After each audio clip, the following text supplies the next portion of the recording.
In the shadows where the veil thins, truth whispers, unseen forces stir, and the unknown calls your name. Here, in the depths of the metaphysical, the darkness is not to be feared. It is to be understood. But beyond the night, there is also light. For every shadow there is a glow. For every question, an answer waiting to be found. We walk the line between mystery and revelation, between fear and enlightenment. Welcome to Lumino and Umbra, where we embrace both the seen and the unseen, the dark and the divine. Delic Octon, your guide on this journey beyond the veil. Together, you will discover the secrets of the metaphysical world, step by step, shadow by light. Now, here is your host, Delic Octon.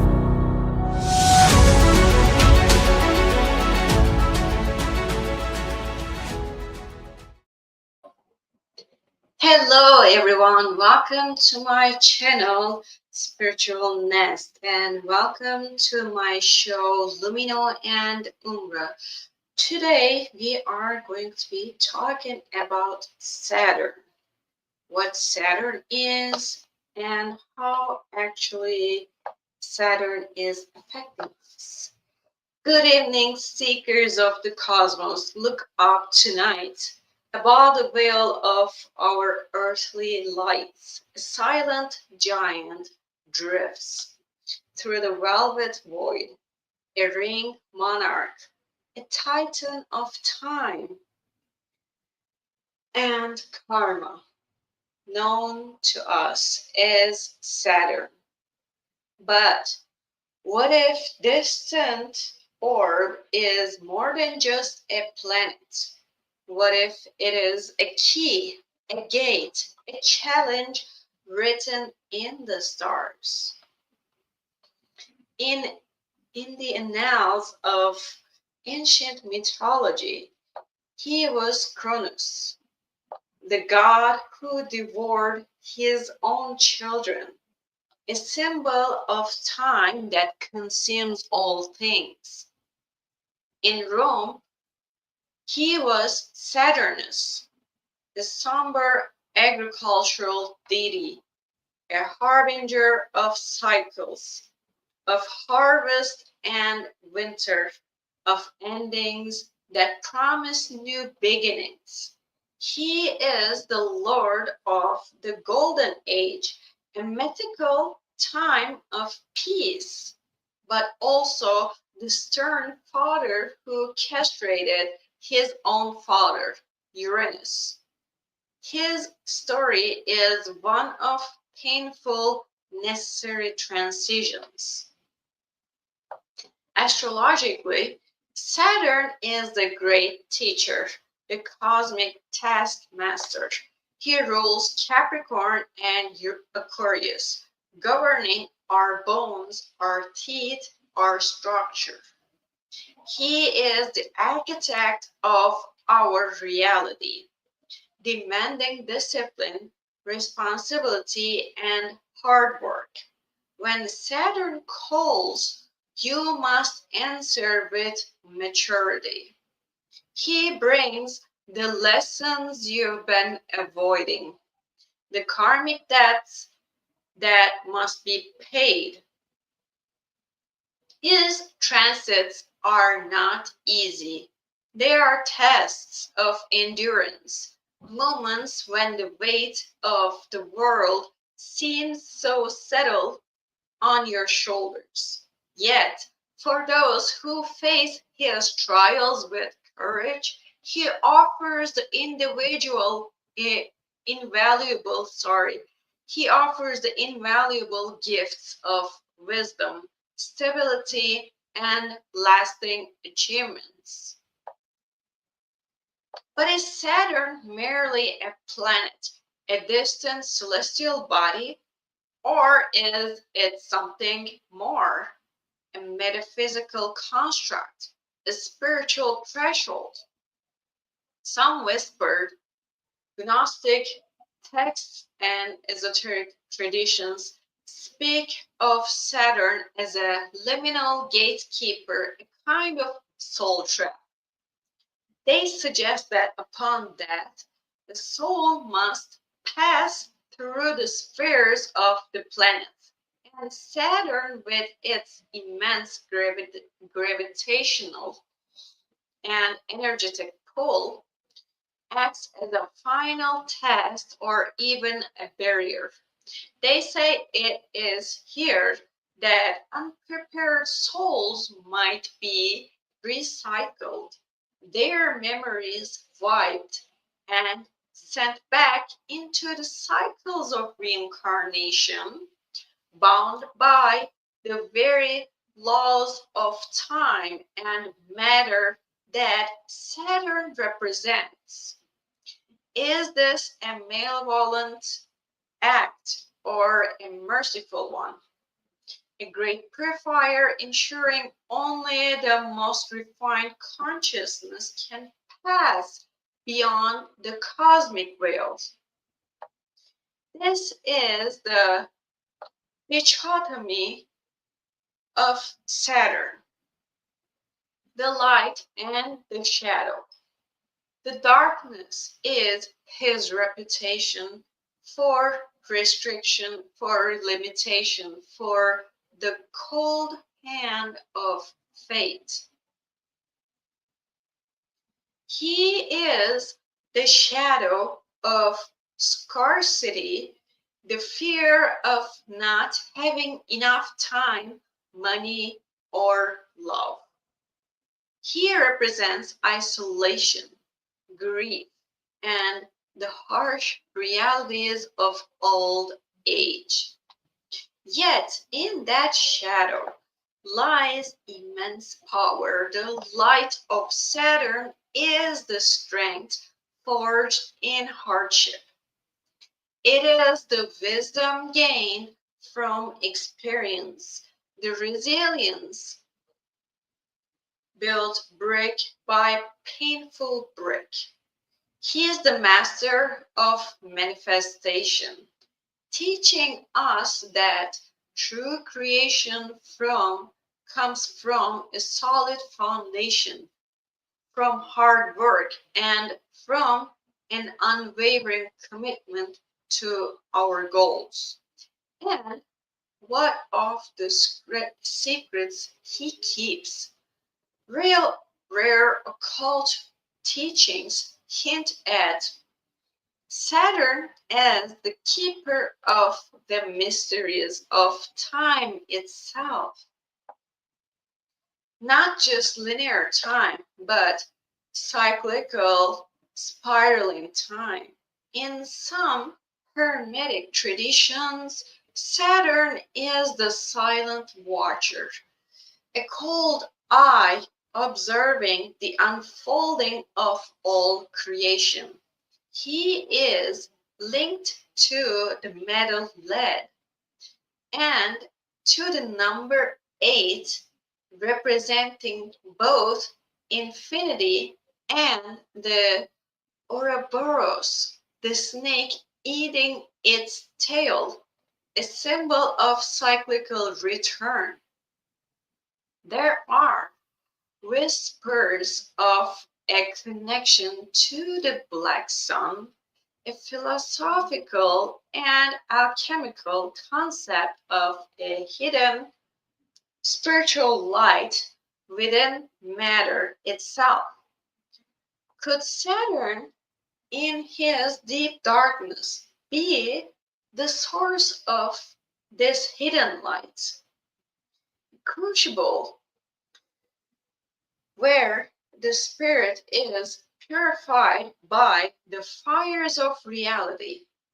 So tonight, as you gaze upon the heavens, think of Saturn not just as a planet with beautiful rings, but as a teacher, a gatekeeper, and perhaps a mirror. He reflects the choices we have made and the structures we've built. He is the weight of our past and the foundation of our future.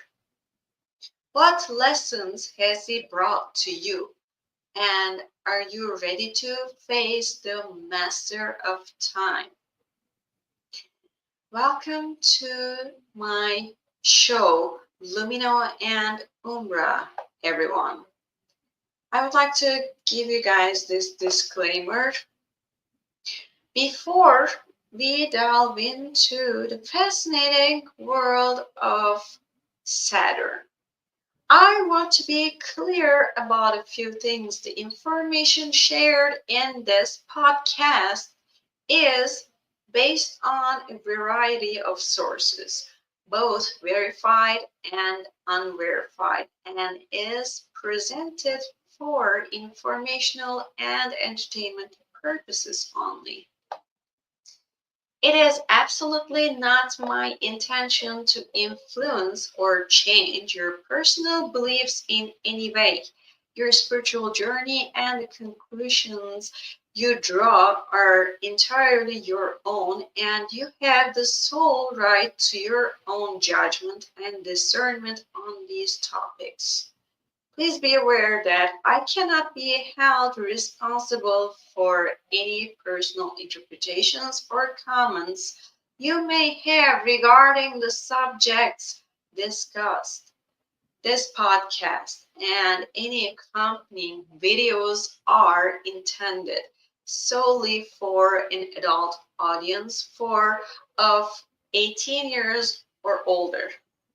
If you are under the age of 18, please exit this podcast or video now. Thank you for your understanding and for respecting this disclaimer. Now, let's begin. Saturn is a planet. Saturn is the sixth planet from the Sun and the second largest planet in our solar system after Jupiter. It is a gas giant, which means it lacks a solid surface and is composed primarily of hydrogen and helium. There are actually certain things about Saturn. Saturn is about 9 times wider than Earth. Despite its enormous size, its average density is less than water. A fascinating fact that means it would float if there were a bathtub large enough to hold it. It is 95 times more massive than Earth. By the way, I forgot, if people would like to comment, we can see them on the screen. I forgot to turn that on. All right. And Saturn is the most famous for its intricate and stunning ring system. While other planets like Jupiter, Uranus, and Neptune have rings, none are as extensive or visually prominent. The rings are not solid, but are made of countless small pieces of ice and rock, ranging from dust-sized particles to chunks as big as a house. The main ring system is incredibly wide, spanning up to 250,000 kilometers, but is remarkably thin, estimated to be only about 10 meters thick in some places. So, we are going to be talking about the atmosphere and composition of Saturn. Saturn's atmosphere is a mix of approximately 75% hydrogen and 25% of helium, with trace amounts of other elements like methane and water ice. The planet's winds are amongst the fastest in the solar system, with speeds reaching up to 1,800 kilometers per hour at the equator. This rapid movement creates the faint, striped cloud patterns visible in telescopic images. A notable feature is the hexagon-shaped storm is at its north pole, a unique and long-lasting weather pattern, which we will be talking about this hexagon-shaped storm eventually. I will actually dive deeper into this subject. So like every planet, Saturn has its own moons and orbits. Saturn has a vast number of moons with over 146 confirmed. Its largest moon, Titan, as I mentioned, the Saturn is a Titan. So the largest moon is Titan, is bigger than the planet Mercury, and is the only moon in our solar system known to have a dense atmosphere. Another intriguing moon is Enceladus, and Enceladus, sorry, which has a global ocean hidden beneath its icy crust, with geysers erupting water vapor and ice particles into space. A day on Saturn is just over 10.5 hours, but a year on the planet is much longer, taking almost 29.5 Earth years to complete one orbit around the sun. Okay, so let's talk about this hexagon-shaped storm in Saturn. What is the permanent hexagon-shaped storm in Saturn? Why it happens and why is it permanent? Saturn's permanent hexagon storm is a unique and mysterious weather pattern at the planet's north pole. It's not a single storm in the way we think of hurricanes on Earth, but rather a massive, high-speed jet stream that has taken on a six-sided shape. This jet stream is a type of standing wave in Saturn's atmosphere, and it's enormous. Each side is longer than the diameter of Earth, and the entire structure is wider than 2 Earths. It is like that giant. So can you just imagine that? It's really huge. And why it happens, scientists have proposed several theories to explain the formation of the hexagon, but the leading hypothesis involves the complex dynamics of Saturn's atmosphere. Since Saturn is a gas giant with no solid surface, its atmosphere is a fluid environment where winds can behave in ways not seen on Earth. The hexagon is believed to form where there's a steep latitudinal gradient in wind speed, meaning the wind speeds change significantly over a short distance. This can create unstable wave-like motions. Another proposed mechanism is that the hexagon is formed by the interaction of a large central storm at the pole with a ring of smaller surrounding storms. These smaller vortices pinch the main jet stream, forcing it into a polygonal shape. This phenomenon, known as turbulent self-organization, has been successfully recreated in laboratory experiments with rotating fluids. And let's talk about why it is permanent.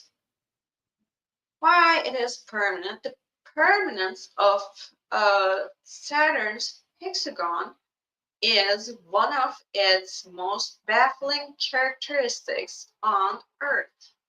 Weather patterns and storms are relatively short-lived because they are influenced by land masses, oceans, and varying temperatures. Saturn's atmosphere, however, is a much more uniform environment. The lack of a solid surface and the consistent flow of its atmosphere allow this scientific weather pattern to remain incredibly stable. The hexagon's vertices rotate at almost the same rate as Saturn's overall rotation, which contributes to its long-term stability. While we don't know for certain how long the hexagon has existed, it has been observed since the Voyager missions in the 1980s, proving its remarkable longevity over several decades. And now we can actually talk about Saturn in mythology. And I would like to say welcome to everyone again. I see some people popping up there, and thank you so much for being in here. I appreciate it so much. All right, so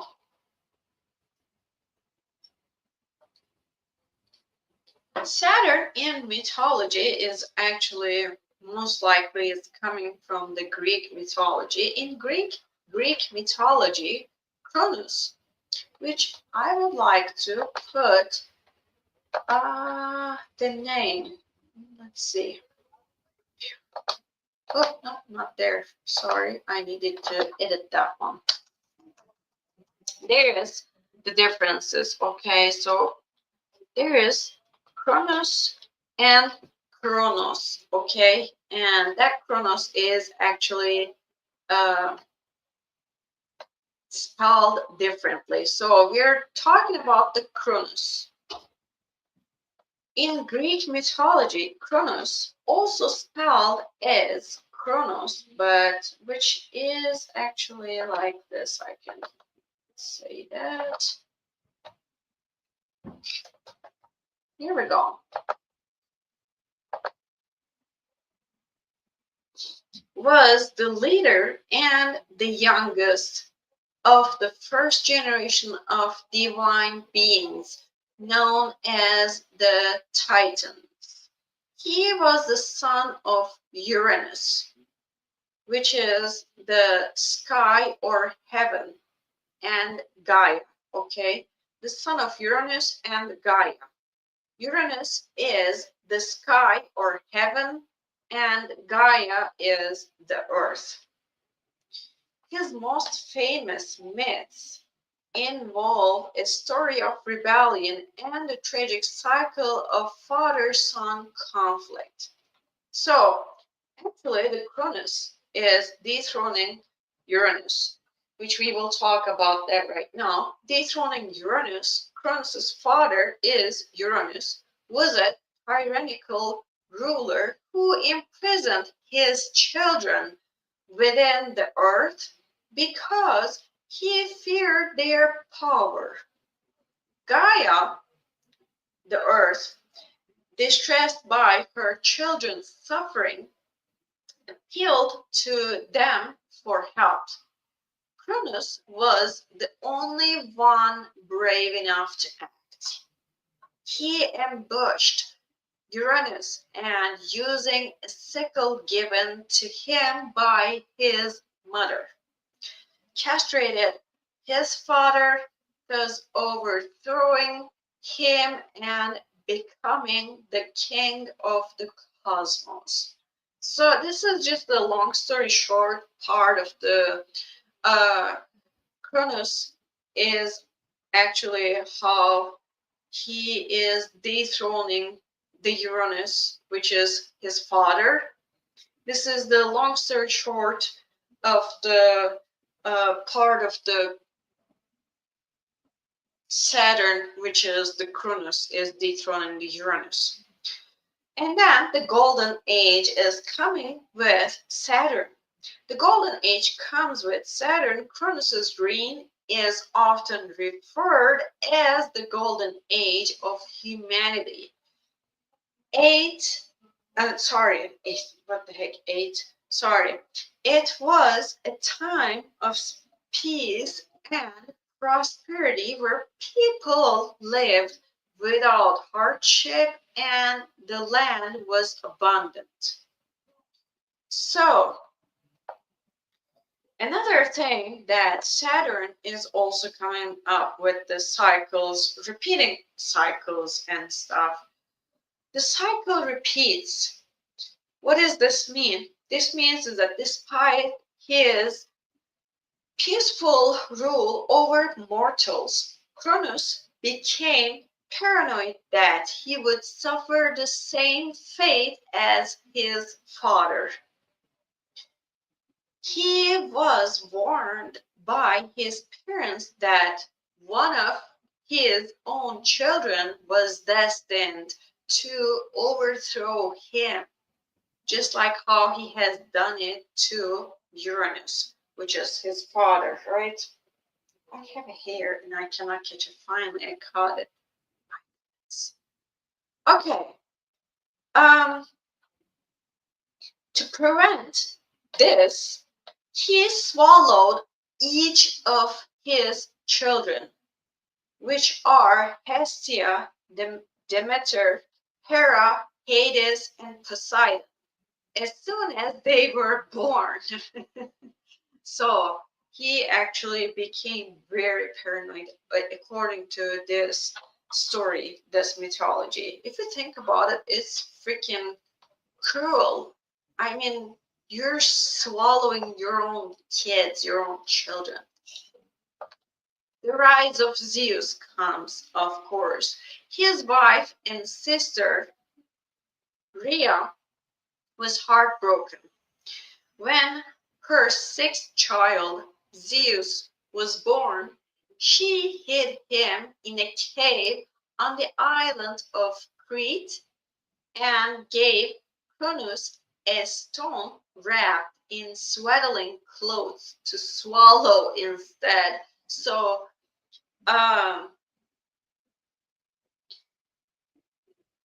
technically, they are saving Zeus from Cronus because Cronus actually swallowed all of his children as he swallowed Hera, Demeter, and Poseidon and Hades, Hestia, and all that. He swallowed all his children, and finally, his wife and sister Rhea was heartbroken, and they are actually saving this sixth child, Zeus, and they are hiding Zeus on the island of Crete and gave Cronus a stone wrapped in swaddling clothes to swallow instead. Zeus grew up in secret, and once he was an adult, he tricked Cronus into drinking a potion that caused him to vomit up all of the swallowed children.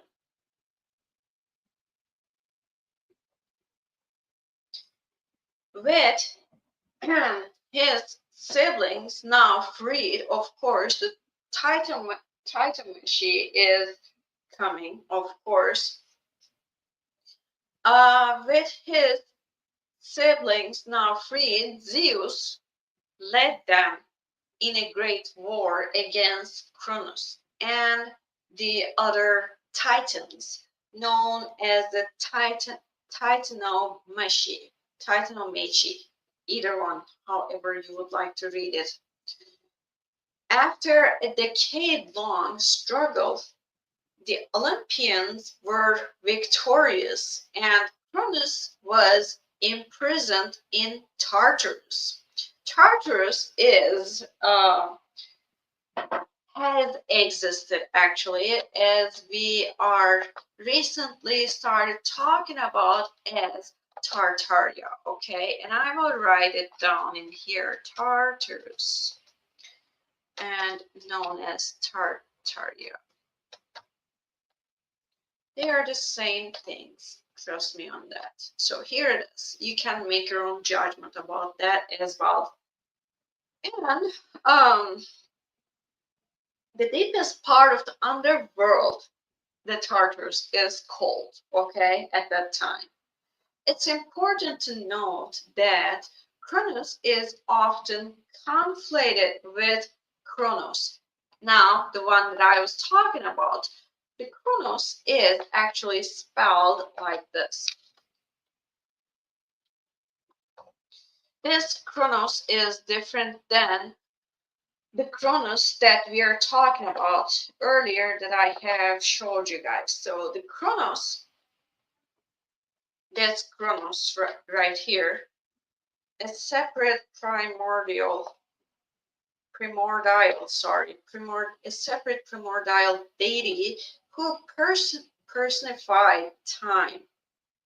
This confusion led to the Roman interpretation of Cronus's counterpart, Saturn, as the god of time and the familiar figure of Father Time.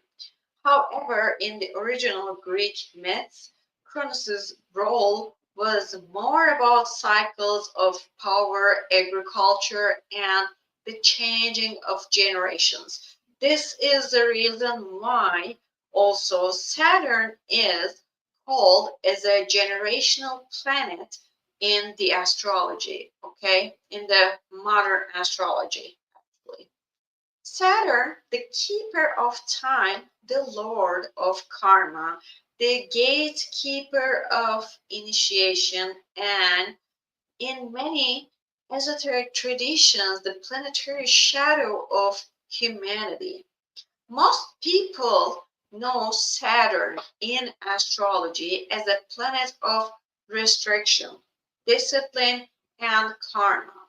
But beneath that surface, Saturn has a vast, mysterious web of occult and mystical symbolism that is often hidden in initiatory texts, hermetic orders, and even in forbidden grimoires. Let me give you some of the rare and little discussed esoteric insights about Saturn. So, we will be talking about all these eventually. I don't know if you're going to be having enough time to talk about all these, but I will give these little informations for today, and next week actually I will be talking deep, way much deeper about all these subjects. Okay, so in the beginning of this show, actually I was talking about that Saturn called is a black sun. Saturn as the black sun is actually very interesting. In certain alchemical and Gnostic traditions, Saturn is not just a planet, but a hidden black sun, a secret source of initiatory power. This black sun is the invisible spiritual force behind the visible solar system, a shadow of light that initiates the adapt into higher truths by confronting darkness first. Some hermetic texts say to pass the sun, you must first kneel before Saturn, meaning is that spiritual enlightenment requires passing through Saturn's trials of limitation, mortality, and detachment.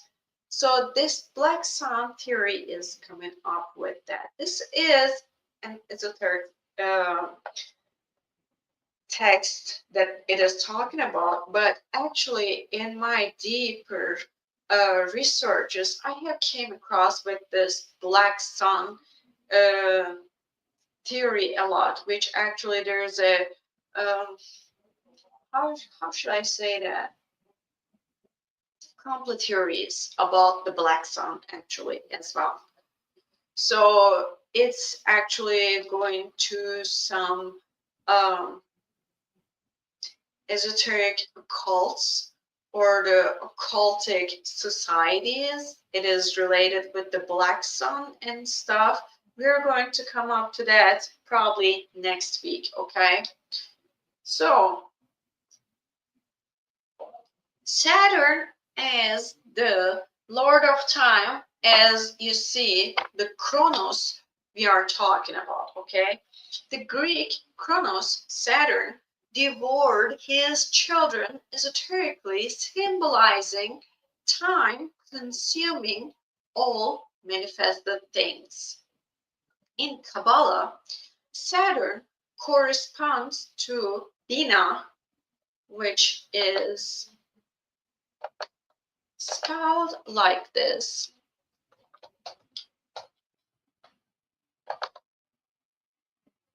Here we go.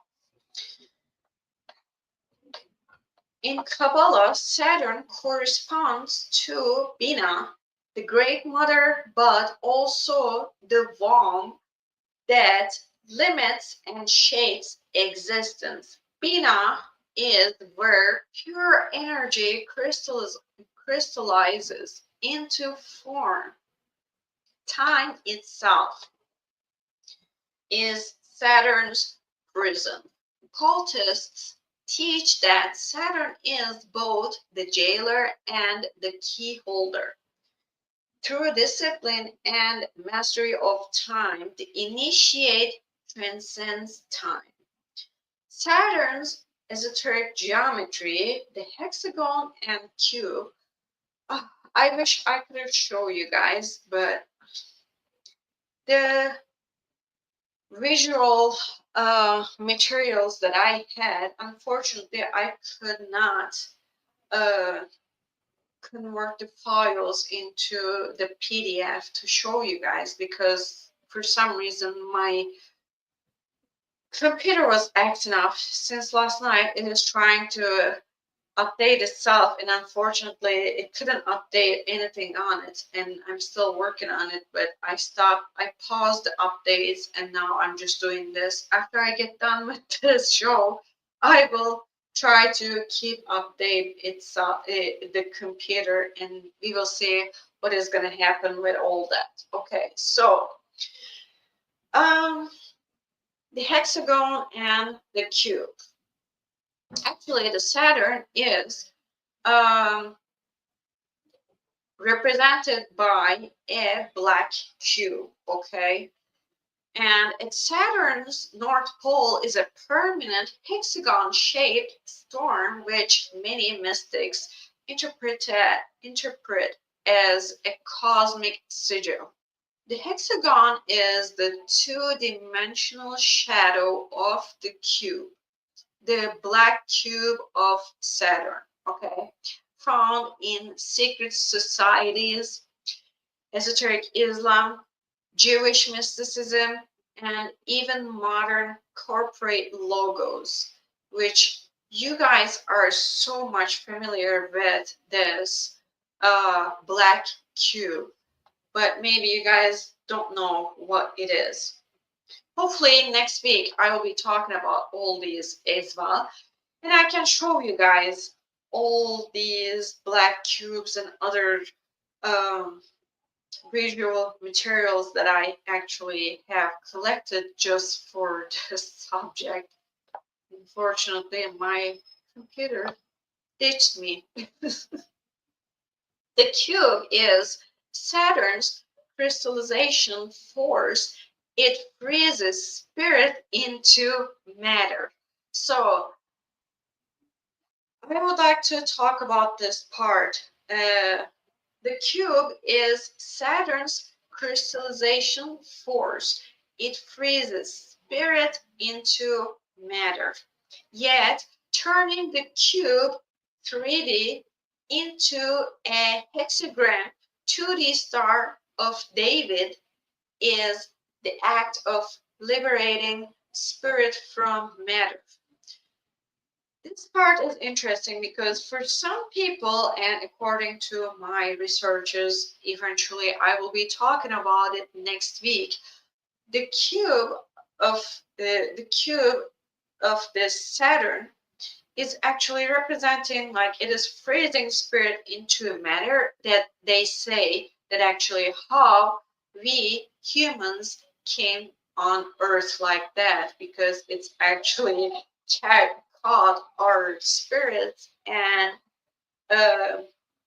it's frozen the spirit into this matter, this matter, flesh and bones, like that, if that makes sense. I could not explain it exactly what I was trying to say, but eventually you will hear what I'm talking about it. Thus, Saturn's geometry is the bending and also the unlocking of spiritual energy. Saturn and the Society of Initiation. Okay,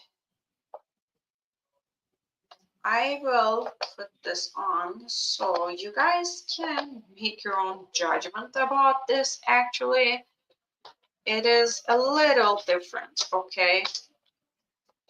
Initiation. Let's talk about this. Society initiation.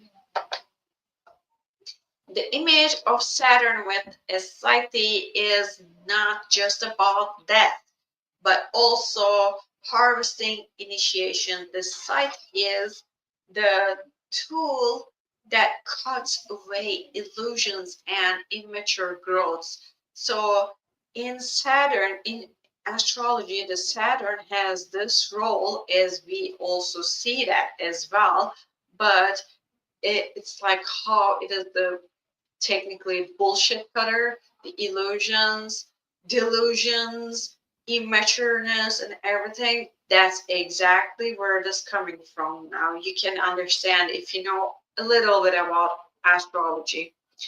Esoteric orders use Saturnian rites as a death before death experience, forcing the initiate to shed false identity to prepare for higher truths. Okay, so I will talk about this a little bit because previously I was talking about the karma subject, and there was some uh, Hindu and Tibetan monasteries that I was actually mentioning, that they were doing some sort of um, rituals like this, like the death before death experience. Like they are actually making people experience the death actually before they die, like while they were living. It was like a halfway death, but it was death experience like that. I have explained it in that karma video as well. So if you would like to learn about it, you can go check that karma video as well, because I was mentioning all that and I had talked about it in a detailed way. So this is forcing the death before death experience, forcing the initiate to shed false identity to prepare for higher truths.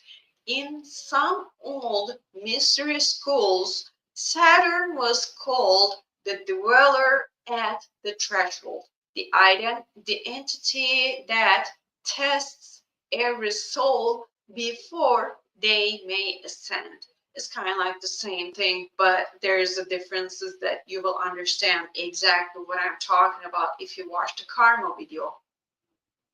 Saturn, as the gatekeeper of other worlds, Saturn was sometimes called the outer gate of the solar system, the last visible planet before Uranus. Neptune and Pluto were discovered. In ancient cosmologies, it was the limit of human perception. Saturn's rings are esoterically seen as the barrier of frequency, preventing the uninitiated from accessing higher planes. To cross Saturn is to break through the cosmic ring pass knot. So it's called like that. To cross Saturn is to break through the cosmic ring pass knot. Okay. It's very interesting planet actually. Every planet is interesting, of course, but Saturn is one of the most complicated, I would say. Like, yeah, Venus is complicated too, Mars is too, but Saturn is a little more complicated than the others, I guess. That's what I'm thinking. I don't know what you guys are thinking about it. And I have never seen any of you guys' comments. Please make comments about it and let me know what you're thinking about all these. You guys are like coming here in and out, on and off, and you guys are listening, but you guys haven't seen anything. Come on, join me, say something. I would like to say hello to you all. One more thing, in the Gnostic traditions, Saturn was even associated with the archons. Archons, the beings that bind souls to cycles of reincarnation until true gnosis is achieved, which in the subject of karma, when I was talking about this, I have talked about this as well. Not the archons, but I have talked about how karma cycle is actually working, okay? So I will write it down in here, and you guys can make your own judgment about this as well. Archons are the ones that binding souls to cycles of reincarnation until true gnosis is achieved, which is the clearing the karma in a way also as well. Like in some traditions and in some esoterical teachings, you will see what I'm talking about. This subject is very much related with the karma subject. So I have talked about the karma, and if you would like to learn things more about the karma in Saturn, I talked over there as well. And in general, how it is actually perceived in astrology, in karma astrology, how the Saturn's role is. So you can check that video as well. Saturn and alchemy. Okay, Saturn corresponds to metal lead, the densest and lowest of metals. But lead is the first stage of the magnum opus, the beginning of transformation into gold. Okay, I can write that down in here, and so you guys can check that one as well. Magnum opus, which I will be talking about that too. But it is the stage of the alchemy. Basically, when you're using the lead, to make it turn into transform into gold, it is the level, it is a stage. So this is some sort of thing like that, which I will be talking about it eventually in the next week. This Saturn subject, hopefully it doesn't go for 3 weeks. So I will try to make a long episode next week, and I will try to finish all, but this subject is actually really long. And after this subject in September, I will be talking about Merlin. Merlin, that I have talked about it a little bit in the subject of angels and demons, that I have talked about Merlin in a little bitty moment. I was just mentioning how Merlin actually was born and stuff, and was actually Merlin good or bad, because we have seen Merlin coming up with the cartoon on the Smurfs, that the Papa Smurf was literally meeting with Merlin. But anyways, that's totally the future subject. So Saturn's alchemical symbol is a cross above a crescent, represents spirit descending into matter. And as I was mentioning before, like how actually the Saturn's cube was actually freezing the souls and trapping them in the matter. That's kind of like how it is related with that as well. The great work begins with Saturn, because without confronting inertia, heaviness, and shadow, there can be no ascent or no ascension. Okay? Saturn is related with the occult darkness as well. The Saturday is actually the Saturn's day, okay? The Saturday Sabbath is Saturn's day, considered holy, but also a day of binding and banishing. So Saturday is kind of like in the witchcraft. Certain witches and people who are into the witchcraft practices, that they do binding and banishing on Saturday because of this reason, okay? Also, a day of binding and banishing in magic.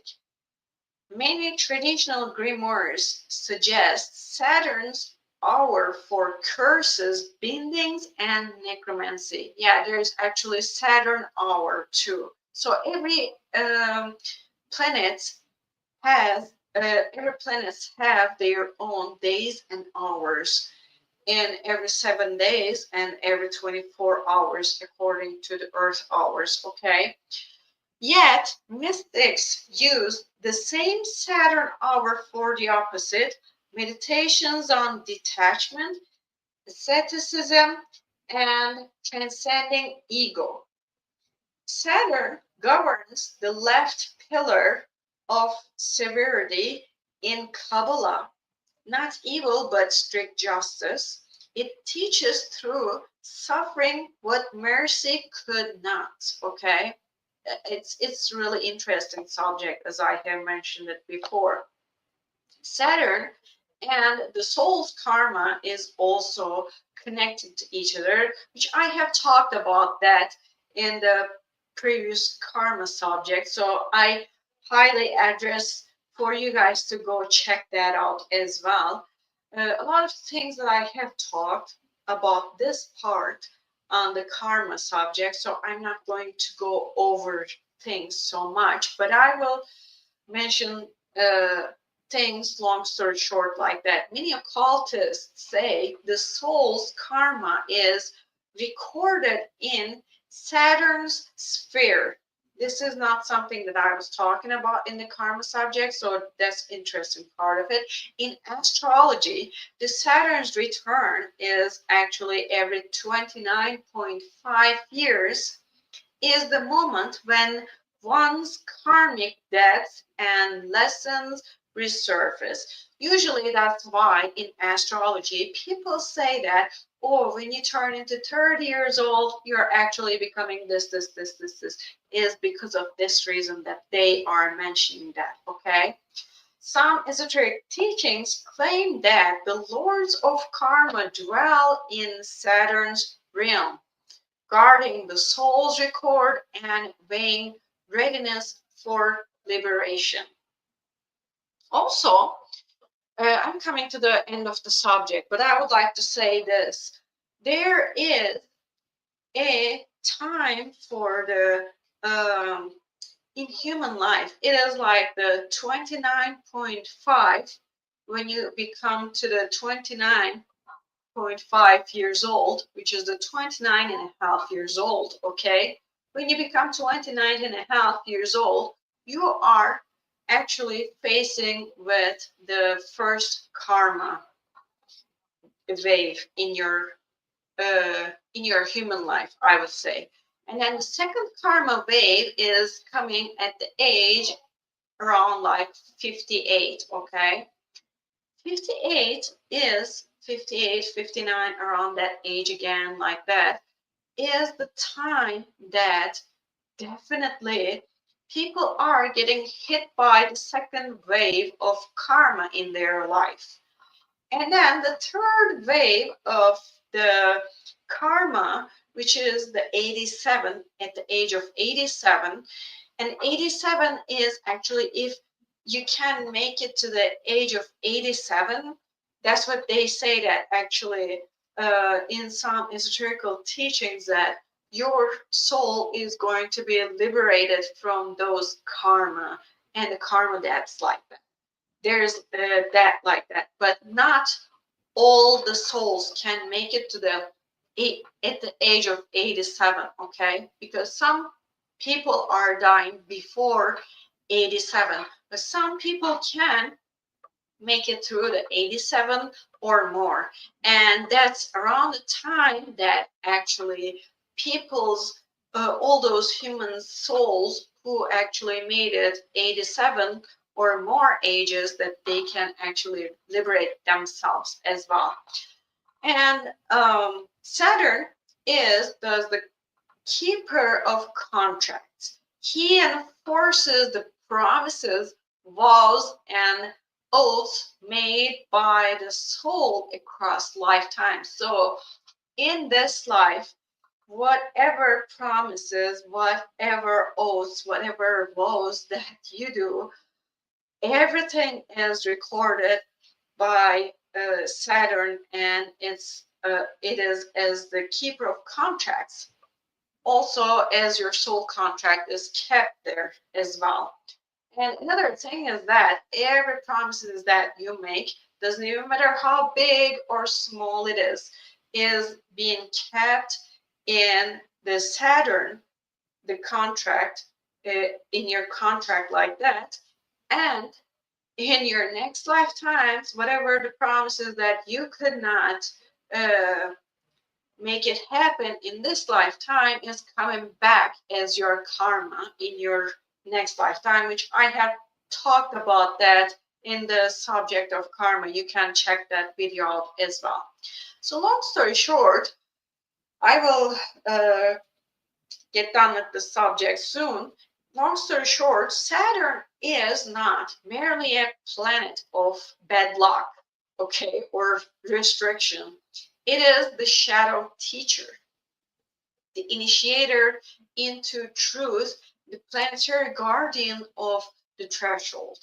To embrace Saturn is to master form, time, and karma, and only then the soul can move beyond its own place and liberate itself like that. So yeah, oof. For today, I'm talking only this much about the Saturn. It's literally like the subject of the Saturn, only like this much that I have talked about it in an hour right now. is literally nothing compared to nothing what I will be talking about it next week about Saturn, because there are actually subjects are coming about Saturn that I will be talking about esoterically, esoterical astrology about Saturn, which is super interesting, and which I will be coming with the rare informations of Saturn as well. And also I will be bringing those visual materials, and hopefully I will be able to put them on the screen for you guys so you guys can see it, because my computer was acting up and that's why I couldn't do it. But hopefully I can convert those files and I can put them out for you guys, and that will be actually more uh, making sense for you guys. So yeah, and then I would like to say that on the September 3, when is that? September 3rd, which is the another business day again. Woohoo! I will be doing the free live readings if I can finish the subject of Saturn. Okay. And on that day, I will be doing the free live readings. And then after that, the next week after the 3rd of September, I will be talking about Merlin.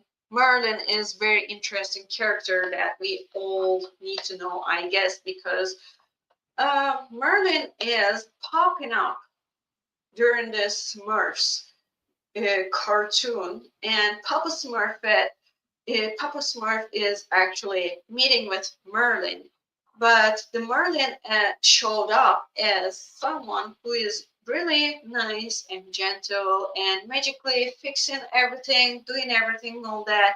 But is actually Merlin really that good? Because actually Merlin was born in a very demonic ritual, after a demonic ritual, and it was so interesting and horrible. And if you would like to learn about that, you can check out the second part of my angels and demons video as well. All right, so thank you guys so much for being in here. I really appreciate it. Don't forget to subscribe to my channel, like and share, please. That actually really helps me a lot, and I am so much thankful, so much appreciated for all your support. And I'm sending you guys so much love and light. I will be talking about the second part of the Saturn next week. And I will see you guys later. Bye bye.